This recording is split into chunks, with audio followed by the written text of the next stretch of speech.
Hei, mina olen Johanna Suurhans ja ma olen valmis võitlema Kuressaare gümnaasiumi õpilaste heaolu eest igal moel ja igas olukorras.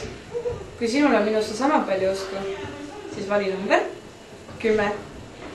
Mina olen Kertu Leesmaa 9. B-st. Kui teil on usku, et mina võiksin õpilasesinduses midagi muuta, siis valige mind. Õpilasesinduses ootab uusi tuuli. Valige number 9.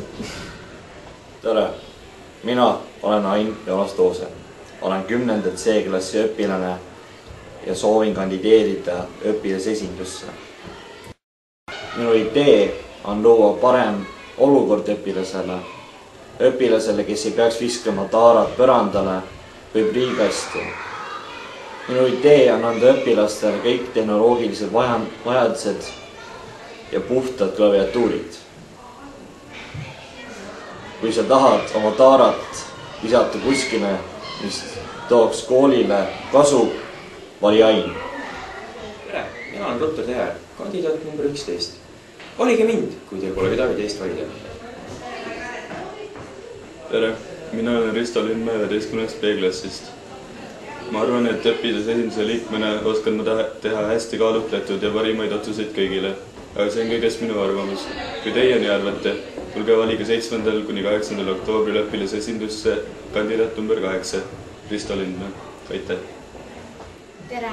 Mina olen Kristina Liiv Kuressaare gümnaasiumi 7. A-klassist. 2010. aasta õpilasesinduse valimisel peaksid valima minu, kui soovid koolielu muuta lõbusamaks ja rikkamaks ürituste osas. Koos lähme läbi raskuste tähtede poole.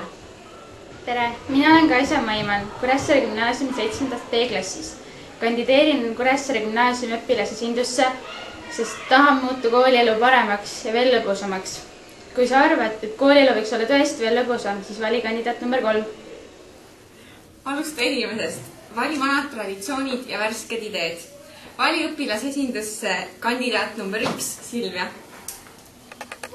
Tere, mina olen Brenda Rooniste 9. A-klassist ja ma kutsun teid hääletama õpilasesinduste valimisel minu poolt, kui te usute, et koolielus on mõningaid puudusi ja et mina suudaksin neid parandada.